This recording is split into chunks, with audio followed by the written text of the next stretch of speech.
Muito bem, estamos de volta. Vem pra cá, Semana Sentimentos continua com tudo por aqui, especialmente porque você tá com a gente e porque você tem aproveitado esses temas trazidos por aqui. Olha só, eu quero agora te dar a oportunidade de receber aí na sua casa o nosso guia de estudos Sentimentos, a Ciência do Existir, que é o guia que deu origem a essa semana que a gente está apresentando aqui, aqui no Vida e Saúde essa semana. Então, olha, liga para cá e peça agora mesmo o seu guia para você poder estudar aí e entender que saúde mental é importantíssimo, aliás, é essencial para que você tenha plenitude, para que você alcance qualidade de vida. Nosso telefone para você ligar agora é 12 21 27 31 21, vou repetir, 0 operadora 12 21 27 31 21. Você também pode pedir o seu guia de estudos Sentimentos, a Ciência do Existir, pelo WhatsApp. Nosso contato é 12 98244 4449. Lembrando que informação leva você a tomar atitudes mais certeiras para a resolução do seu caso por aí e Deus vai te abençoar nessa empreitada. Agora, a depressão é classificada como uma crise negligenciada de saúde global e atinge cerca de 300 milhões de pessoas no mundo, de acordo com a estimativa da OMS. Mas, mesmo sendo tão prevalente, a depressão é ainda vista como um sinal de fraqueza ou mesmo falta de fé por algumas pessoas. E esse olhar desinformado sobre quem sofre com os sintomas da doença pode acarretar em preconceito e desmotivação da busca por tratamento e cura. Mas então, eu te pergunto, o que é a depressão? Essa palavra que tem sido até banalizada. Quais são os seus sintomas e também como é o tratamento da depressão? Quero saber também o que é que leva alguém a experimentar essa doença. E é sobre esses pontos que a gente quer conversar hoje com o Dr. César Vasconcelos, que está chegando aqui no nosso estúdio mais uma vez para nos ajudar com essas questões. Bem-vindo, Dr. César. Obrigada, viu, por estar com a gente. Bom estar aqui. Que bom ter a sua presença aqui, doutor César. Eu estou aqui com esse modelo da mente humana e a gente pouco para pensar como a mente tem os seus mistérios capazes de deixar a gente bem, mas também capaz de afundar uma pessoa que de repente está com problemas nessa organização de sentimentos, emoções e mesmo organização fisiológica, doutor César. É interessante pensar que o órgão da mente é o cérebro. Um cérebro adulto, ele pesa mais ou menos 1,5 kg, a gente chama de massa encefálica, né? O povo chama de miolo, né? Quer dizer, então o cérebro de adulto pesa 1,5 kg e ali é a central do corpo humano. Você sabe que a maior parte da energia que o nosso corpo gasta é para o funcionamento cerebral, né? Então, olha como que é importante o cérebro, como Deus criou, né, para controlar todas as funções do nosso corpo. Gente, já pensou? Não sei quanto você pesa por aí, mas o Dr. César já falou, cerca de 1,5 kg, 1,8 kg, está dominando agora o seu ser. Então é bom a gente cuidar bem dele. Agora é o seguinte, o Dr. César vai falar aqui sobre depressão, a gente vai ter cases aqui, mas eu quero a sua participação. Prometo que no final do programa, aliás, ao longo do programa, a gente vai trazer dúvidas que você, telespectador, mandou pra gente aqui e o Dr. César vai dedicar tempo para responder as suas dúvidas. Quer participar? Usa o QR Code aqui na sua tela ou então digita aí o nosso contato que é 12 98266 0004. Você que já é freguês aqui do Vida e Saúde, né, Dr. César? Já tem esse número salvo aí na sua agenda, é só participar com a gente. Agora, doutor César, durante o primeiro ano da pandemia da Covid-19, né, a prevalência global de ansiedade e depressão aumentou ali cerca de 25%, de acordo com alguns dados divulgados pela OMS. Eu quero saber, doutor César, a palavra depressão ela está um tanto quanto banalizada. Quando a gente se sente deprimido ou triste, alguém já fala, está com depressão. E tem pessoas que dizem que uma pessoa em depressão mais severa está com frescura, está com preguiça, não sabe por onde começar, né? Me conta, o que é a depressão e por que a pandemia potencializou tantos casos de depressão aqui no Brasil, doutor? Depressão e ansiedade, né, a pandemia, e inclusive um tipo de transtorno que a pandemia disparou na comunidade, tanto os profissionais que atendiam os pacientes quanto pacientes que foram entubados, etc., foi o transtorno de estresse pós-traumático. Olha, Teru, a pandemia, ela foi um susto na humanidade, né, um trauma na humanidade, pesado, muito pesado.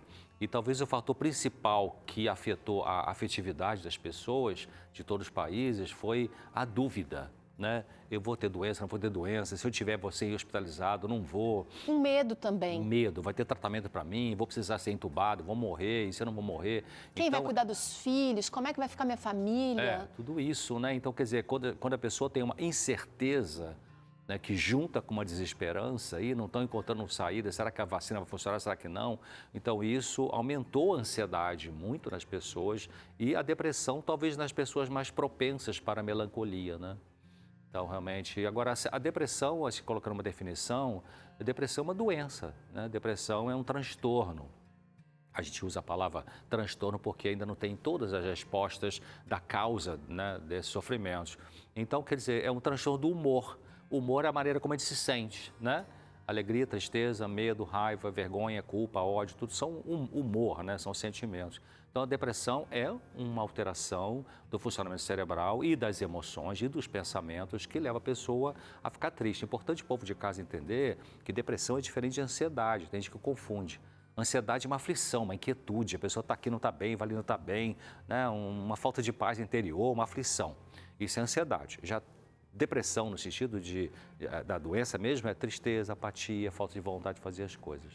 Agora, a depressão ela pode ser uma doença mais amena, mas ela também pode ser bem severa, incapacitando. Aliás, a OMS fala que a depressão seria a doença mais incapacitante a partir do ano de 2020. E realmente, sem essa previsão, não contava com a pandemia, mas realmente a depressão chegou com tudo, doutor César. Chegou com tudo. Realmente é muito capacitante porque faz parte do quadro clínico dela, trava a vida da pessoa, né?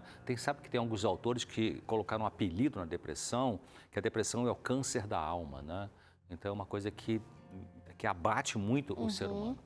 Doutor César, a gente tem dúvidas sobre a depressão e a gente quer trazer agora para que o senhor ajude a gente a entender, compreender a doença. É um primeiro passo para tratar, né? Vamos começar com essa dúvida aqui, olha.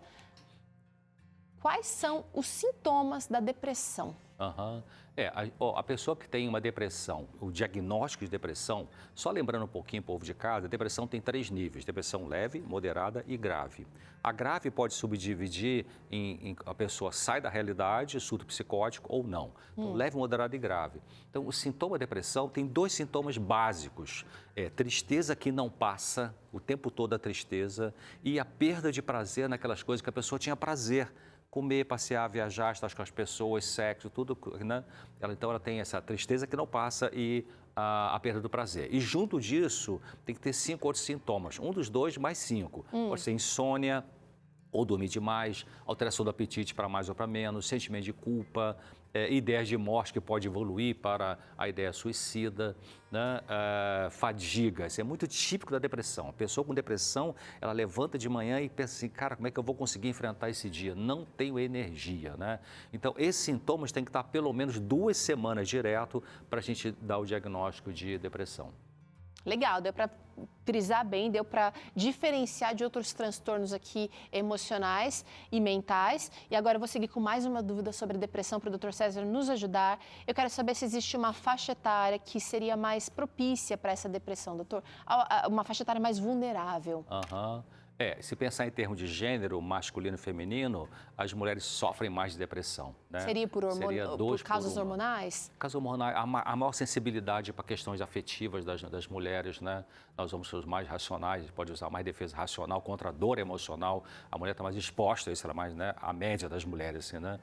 Mas a faixa etária, inclusive foi feito um estudo pelo IBGE aqui no Brasil em 2019 e se verificou que 13% da população idosa de 60 anos até 64 anos tiveram diagnóstico de depressão. Puxa vida. E aí pensa, mas por que, né, os idosos? Apesar que atinge muita juventude também, de 15 a 30 anos ali. Agora, é porque realmente não é nem aposentadoria, porque tem gente que se aposenta e está contente, está feliz, vai fazer outra coisa, vai cuidar de neto, vai fazer outra faculdade lá, enfim, né? Mas tem gente que se aposenta e ela não tem ela perde o senso de utilidade. Aí vem junto disso, às vezes, a família que não dá apoio, abandona aquele idoso, né? Outras perdas também, né? Perda de autonomia, perda de mobilidade, perda da própria saúde, tudo isso pode gerar, né? O medo daquelas doenças da velhice também, né? Alzheimer, arteriosclerose cerebral e tal. Então, por isso que atinge muitos idosos, né? Que tem essa sensação. Talvez já seja um idoso mais sensível também, né?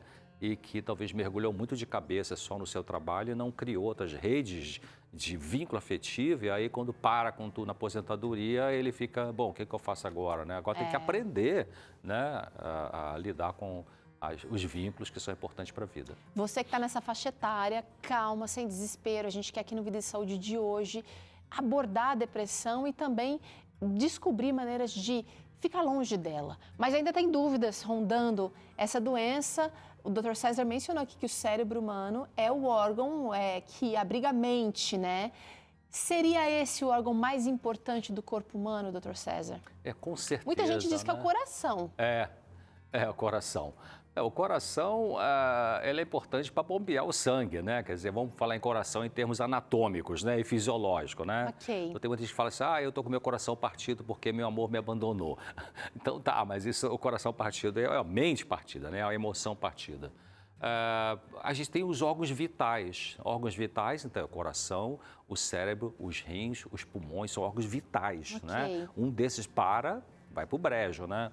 Agora, o mais importante realmente é o cérebro. Como eu disse, né, o cérebro ele comanda toda a fisiologia é como o corpo funciona, né? Do corpo inteiro, né? Tudo depende das conexões entre o cérebro e os demais órgãos que se faz pelo sistema nervoso periférico, o sistema nervoso central se conecta com o periférico. Então, sem dúvida... sem os comandos da mente, a gente não consegue executar as funções que a gente deseja, mexer os dedos aí, e aquelas funções que a gente nem sabe que estão acontecendo agora, batimentos cardíacos e fluxos e processos celulares, né, doutor? É verdade, E realmente, mente sã, corpo são, né? Também é verdade que às vezes a própria Bíblia, né, Teru, ela fala assim do coração, até Jesus falou assim, me entrega teu coração. Quer dizer, quando a Bíblia fala coração, não está falando do coração que fica batendo aqui, né, que tem as 4 áreas dele ali, enfim, o espaço, mas é o coração, a emoção, o sentimento, o pensamento, a razão, né, a escolha, a vontade, a decisão. Então, entrega a mente para Deus. Então, é o sentido mais simbólico de coração, né? Quando a Bíblia fala de me dar o teu coração, ou o coração é saída para a vida, né? Agora é o seguinte, quando você tem uma unha encravada, quando você tem uma dor de estômago, quando você tem uma dor de garganta, você procura o médico. E embora o cérebro, a mente seja talvez o órgão mais importante do seu corpo, você também precisa de cuidados, precisa de atenção especial para esse órgão do seu corpo, da sua vida. Tem mais uma dúvida aqui quanto à depressão, doutor César, que eu queria esclarecer. Fatores que mais influenciam na saúde mental das pessoas. Isso é interessante, porque o cuidado passa por esses fatores. Eu preciso observar o que é que está sendo impactado diariamente, ao longo de anos. Então, os fatores que influenciam a saúde mental das pessoas, a gente tem que pensar no desenvolvimento daquela estrutura de personalidade. Então, a saúde mental começa da barriga da mãe, quando o bebê está ali. Porque aquilo que a mãe, tem uma ciência chamada epigenética, que é fantástica, ela estuda as influências do ambiente, inclusive do corpo da mãe, sobre os genes do bebê, né? Então, o que a mãe sente, se ela está bem com o marido ou não, se é divorciada, se ela tem raiva contida ou não expressada, ou expressada de maneira exagerada, enfim. Agora, sobre essas coisas, uma pessoa que está enfrentando depressão, ela não tem controle algum. Passou, estava lá, a mãe sofreu, foi uma circunstância, mas existem outras coisas que a gente recebe influência. A pandemia, por exemplo, foi uma influência muito forte. Sim, foi, mas foi, como eu estava falando antes, né? Quer dizer, a pandemia trouxe essa angústia, essa ansiedade, essa dúvida, né? O medo, né? Tudo isso mexeu. Então, se essas pessoas saíram de uma infância traumática, porque quando uma criança sai de uma infância traumática, Teru, ela tem a tendência de cultivar pensamentos que são autodepreciadores, autodesvalorizadores. né, autocríticos no sentido negativo. Então, ela chega na vida adulta sentindo um zero à esquerda, sentindo que ela não tem valor como ser humano. Aí vai casar com alguém que deprecia ou vai trabalhar com alguém lá que no seu trabalho tem abuso moral da empresa, que também deprecia. Então, aquilo é um gatilho. Então, essas pessoas, elas...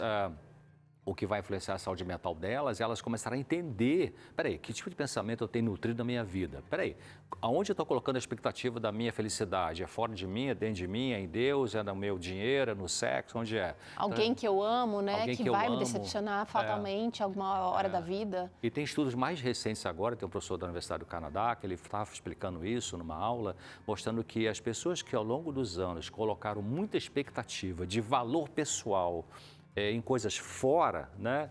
A relação conjugal, o filho, a empresa, a aquisição acadêmica. Quando essas coisas falham por quê?